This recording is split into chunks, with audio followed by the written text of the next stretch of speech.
1945년 8월 15일 일본이 항복을 선언한 뒤 일본 정부는 강제징용된 한국인 노동자들이 전범 재판 과정에서 폭동을 일으킬 것을 우려하여 일제는 수많은 조선인 노동자들을 폭동이 일어나기 전에 미리 한국인 노동자들을 송환하라는 급비 지시를 내리게 된다. 심지어 이번 송환선에 오르지 못하면 영영 돌아가지 못한다라는 전단까지 뿌렸을 뿐 아니라 배에 승선하지 않으면 배급도 없다. 라고 협박까지 하면서 조선인들을 거의 강제로 승선시키다시피 했다고 한다.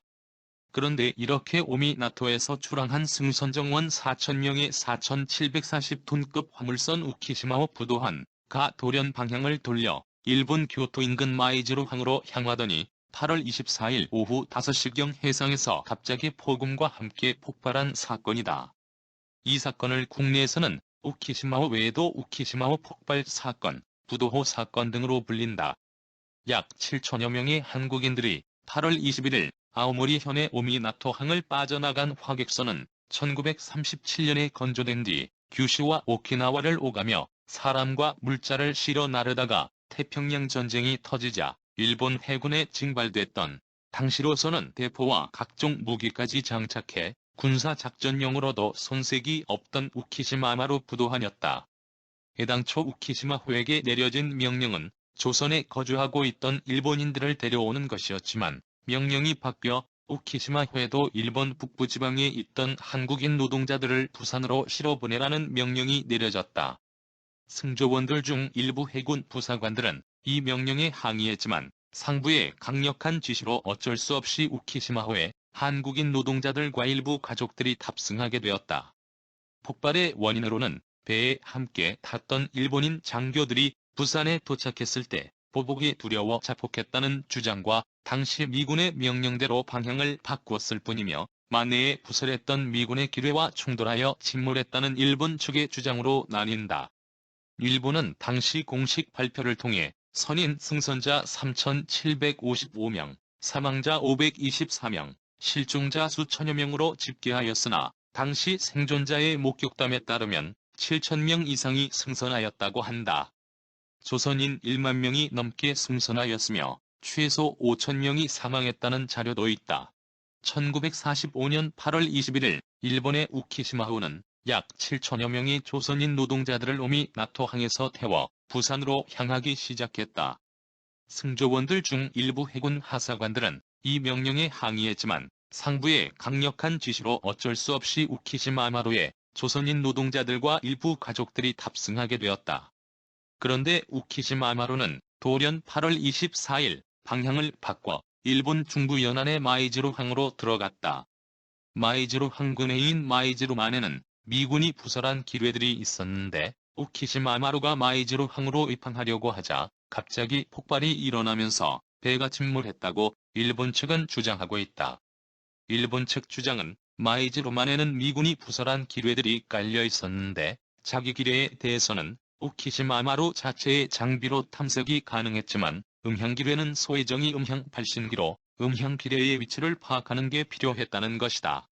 그런데 우키시마마루는 마이즈루항으로 들어가라는 상부의 지시를 받기는 했으나 갑작스런 명령 전달 과정에서 혼동이 있어 길을 안내해야 하는 소혜정들이 제때 마중을 나오지 않았는데 우키시마마루는 소혜정들이 나오기를 기다리지 않고 마이즈루만으로 그냥 들어갔다가 기뢰가 있는 수역으로 진입하여 음향 기뢰가 엔진음에 반응하여 폭발하게 되었다고 주장하는 것이었다.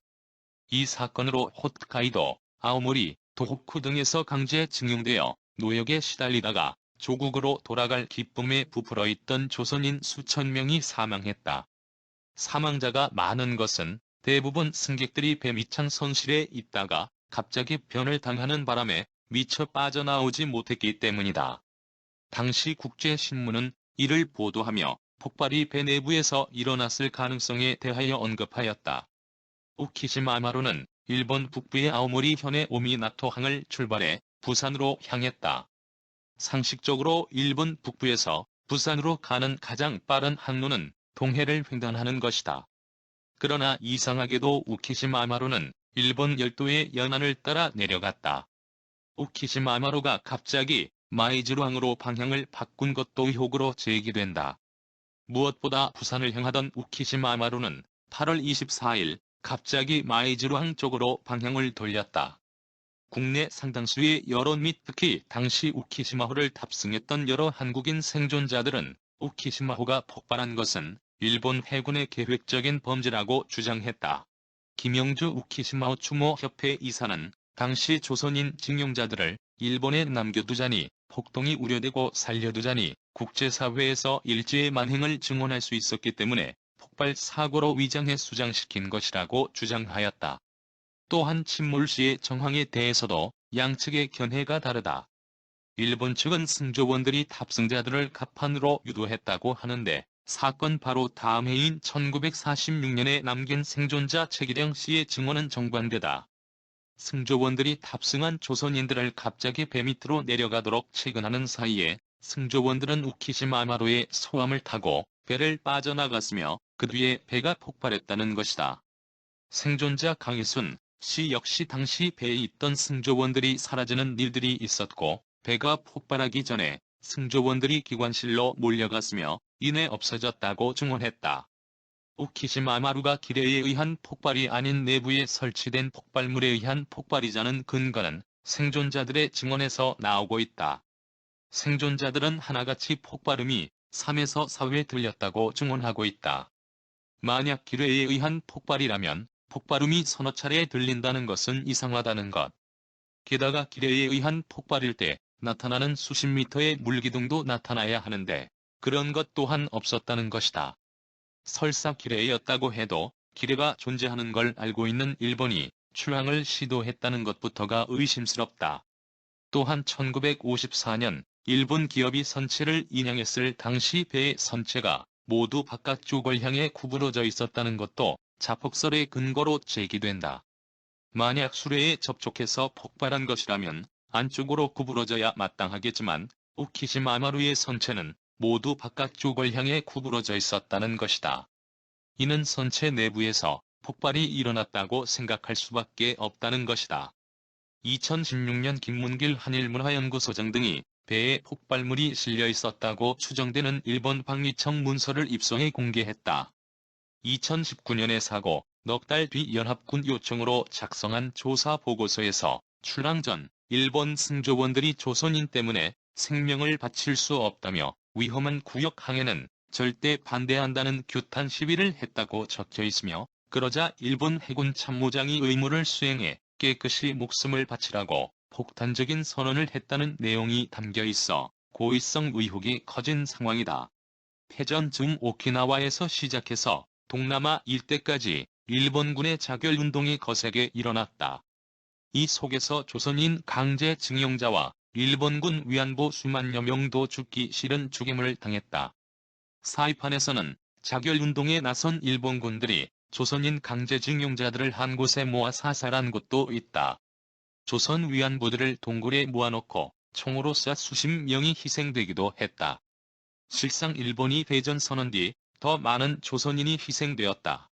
우키시마 마루의 일본 기관병들도 자결운동으로 죽기를 원했고 배에 태운 수천 명의 조선인도 함께 죽이기 위한 계획적인 것이라는 강한 의심을 가졌다. 일본 해군 특별수송선 우키시마호는 계획적으로 포파돼 침몰된 것으로 일본 국회도서관 소장 연합군 총사령부 GHQ 자료에서 1990년 12월 11일 밝혀졌다. 이 자료에 의하면 제1조총련 아오모리현 본부위원장 인순일 씨는 당시 생존자 3명으로부터 출항 후 명구를 바닷속에 던져버렸다. 사고 후 군시설에 감금된 채 외출을 금지당했다는 등의 증언을 토대로 당국의 사건 진상 규명을 줄곧 요구했으나 GHQ 법무국은 고발이 있은 지 3년 후 대부분의 정보가 들은 얘기나 억측에 불과해 증거가 불충분하다고 결론지었다는 것이다. 일본 측 기록에 따르면 아오모리현 대조항 현무스시을 떠나 부산으로 향하려던 우키시마호에는 한인 3,725명과 일본 해군 선원 255명이 타고 있었으며 한인 중 대부분은 본토 결전에 대비한 하북반도 요새화 공사 현장에 동원된 징용자와 그들 가족으로 배가 중간 개항지인 경도부의 무항만에 이르렀을 때 갑자기 폭발, 한인 524명과 승조원 25명이 사망했다고 발표했었다.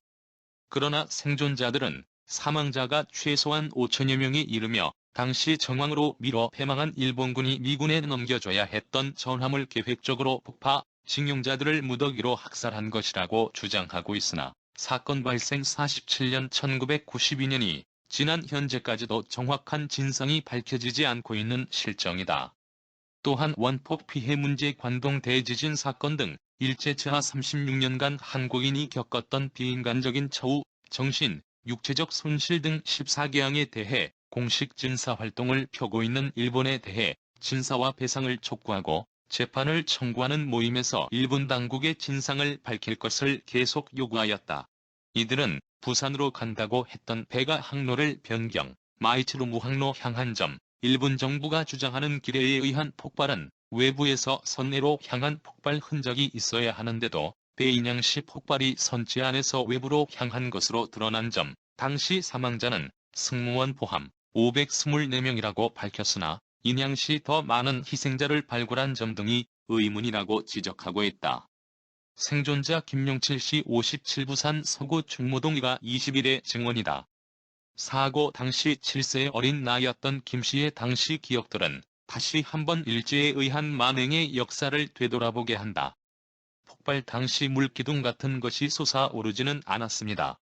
그 후 돌아가신 큰어머니로부터 배에 타고 있던 사람의 3분의 2는 그대로 수장됐을 거라는 이야기를 들었죠.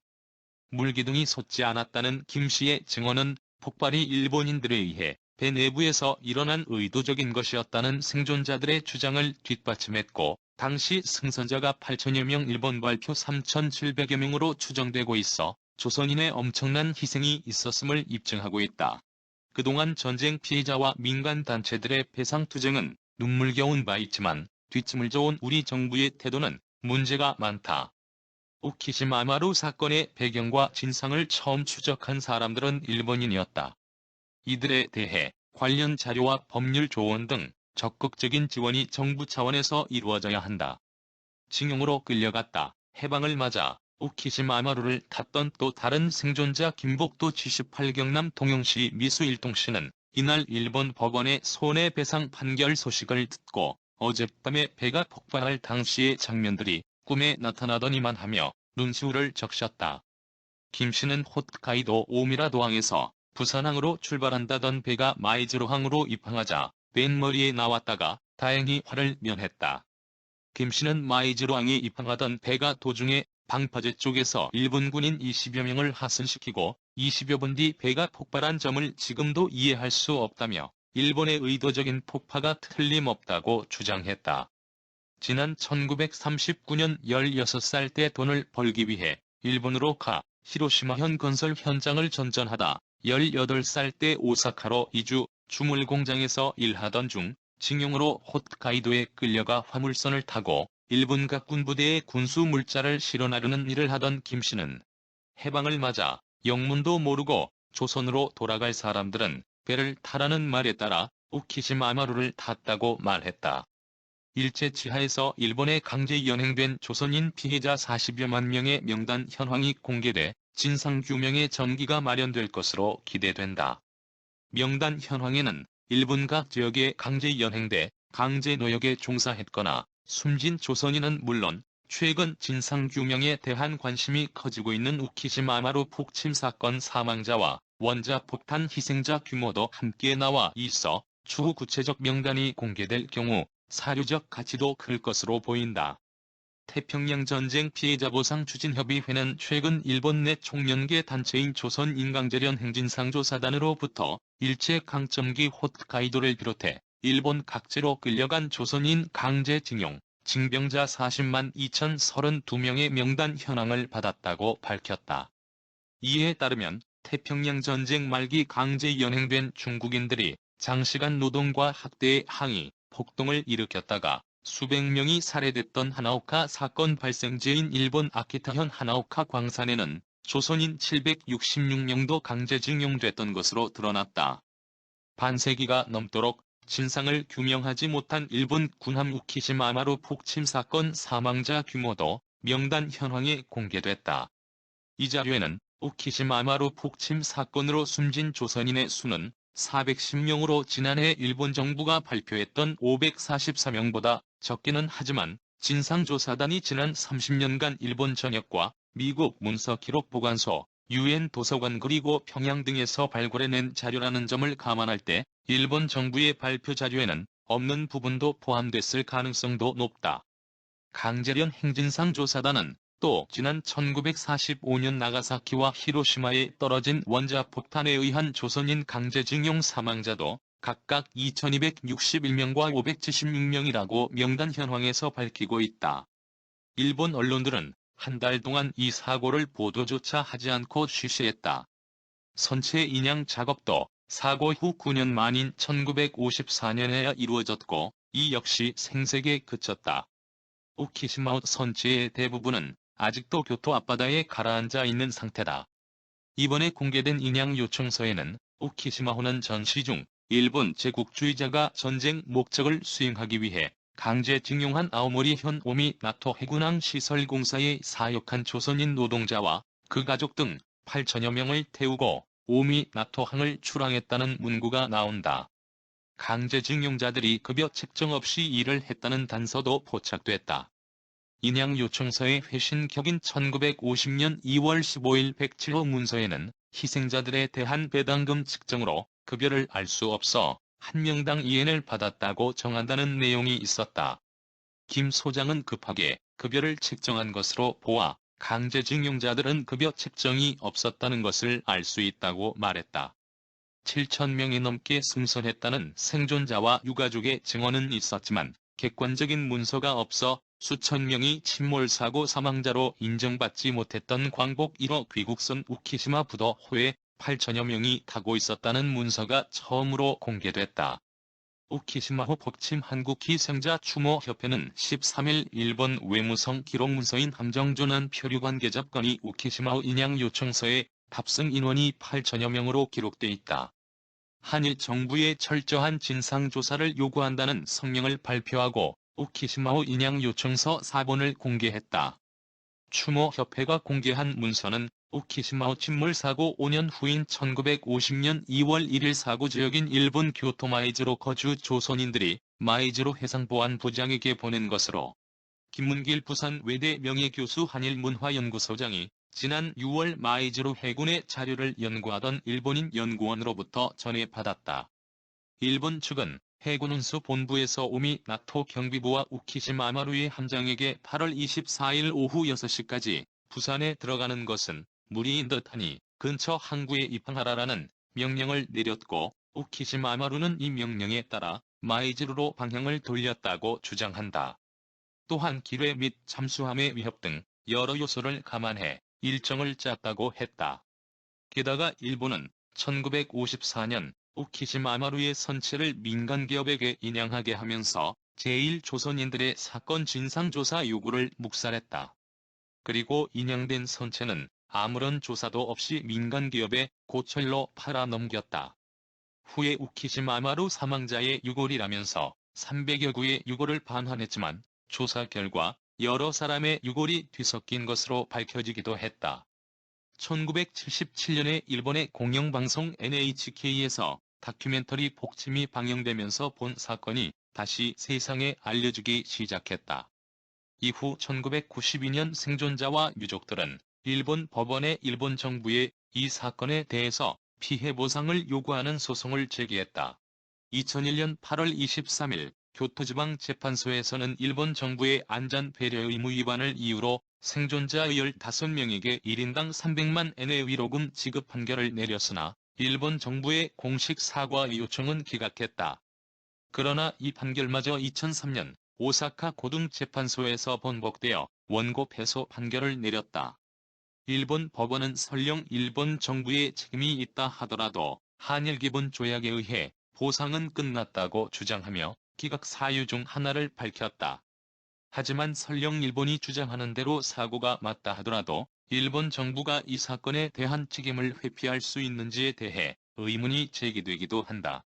무엇보다 일제강점기의 관계 청산 논란을 떠나서 단순히 선박과 승선객의 관계에서 봐도 본 사건은 아직 전시 상태이고 당시 일본 해군 병사들도 반대했을 정도로 위험했던 상황을 무시한 채 항해를 강행하여 수많은 승객들의 생명을 앗아간 안전사고로서 피해자 및 유족들이 충분히 배상받아야 한다는 주장이다.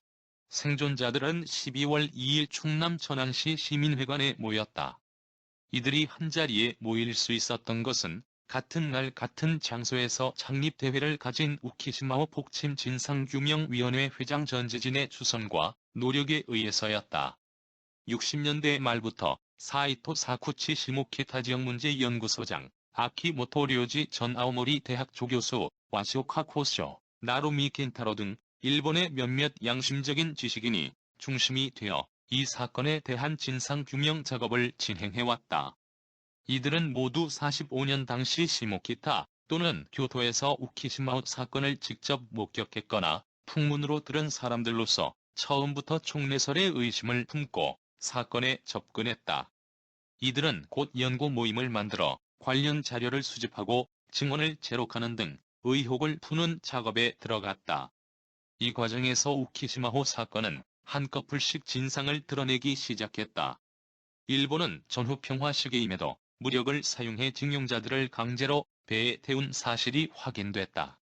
기뢰에 의한 폭발이라면 당연히 있어야 할 물기둥이 우키시마호 사건에서는 목격되지 않은 사실도 밝혀졌다. 우키시마호가 가라앉은 지 4개월이 지난 1945년 12월 한국인 생존자 몇몇이 우키시마호 사건을 일본군에 의한 계획적인 폭거라고 주장하며 일본 정부를 진주군 미군 사령관에게 고발한 문서까지 발견됐다. 더욱 의심스런 사실은 9년간 방치했던 문제의 배를 1954년 갑자기 인양한 뒤 세밀한 조사 없이 해체하여 하루아침에 고철로 처분해버렸다는 점이다. 진상규명에 나섰던 사람들은 사고 원인에 대해 총내가 아닌 자폭일 가능성이 높다며 이 사건이 철저히 은폐되어 왔다고 주장하기 시작했다. 일본인에 의한 진상규명 움직임이 활발하게 진행되어 온 반면 국내에서는 그동안 언론 보도를 통해 사건의 존재만 어렴풋하게 알려져 왔을 뿐 체계적으로 진실을 밝혀내려는 노력은 거의 이루어지지 못했다. 물론 이 같은 상황에서도 일부 유가족들이 일본 법원에 손해배상 소송을 제기하는 등 부분적인 움직임은 있었다. 1992년 일본에 거주하는 사고 유가족들이 한국과 한국인에 대해 공식으로 사죄하고 배상할 것을 촉구하는 재판을 추진하는 회대표 송도회를 구성해 소송을 제기한 것이다. 이 과정에서 한국에 거주하는 사고 생존자가 일본에 직접 건너가 생생한 증언을 했지만 재판부는 명백한 결론을 내리지 않은 채 지금까지 재판을 끌어왔다. 이 같은 상황에 일대 변화가 오게 된 것은 현재 우키시마호 진상규명위원회 회장을 맡고 있는 전재진 씨가 1993년 일본을 방문했다가 일본 내에서 이 사건에 대해 가장 많은 자료를 갖고 있던 사이토 사쿠치 씨를 우연히 만나면서부터였다. 전 씨는 한국에 돌아오자마자 국내에 남아있는 우키시마호 사건 생존자를 찾아내 증언을 듣고 자료를 수집하면서 이 문제를 더 조직적으로 해결하기 위해 운동단체를 꾸리는 작업을 시작했다. 국내에서는 1993년 천안에 설립된 우키시마호 진상위원회와 2011년 부산에서 설립된 우키시마호 폭침 한국희생자 추모협회가 계속하여 진상규명을 촉구하여 왔으나 일본 정부는 물론 한국 정부 역시 2015년 이후로 조사를 하고 있지 않는 상황이다. 현재 한국과 일본 양국에 사건 희생자들을 추모하는 조형물이 있다. 한국에는 부산 중앙동 수미르공원에 희생자 위령비 2005가 있고 일본에는 우키시마마루가 침몰한 해안 근처의 섬에 순난의 비가 있다. 지금까지도 일본 정부의 사과와 배상은 물론이요 진상조사조차 이루어지지 않고 있다. 부산에서는 희생자 추모협회가 2012년부터 매년 8월 24일 위령제를 지내고 있다. 이런 일본은 폭망이 답이고 이런 일본의 굴욕 외교를 하는 윤석열도 폭망이 답이다라고 생각한다. 시청하여 주셔서 감사합니다. 구독은 사랑입니다. 마음에 드셨다면 구독을 꼭 눌러주세요. 행복한 하루 되세요.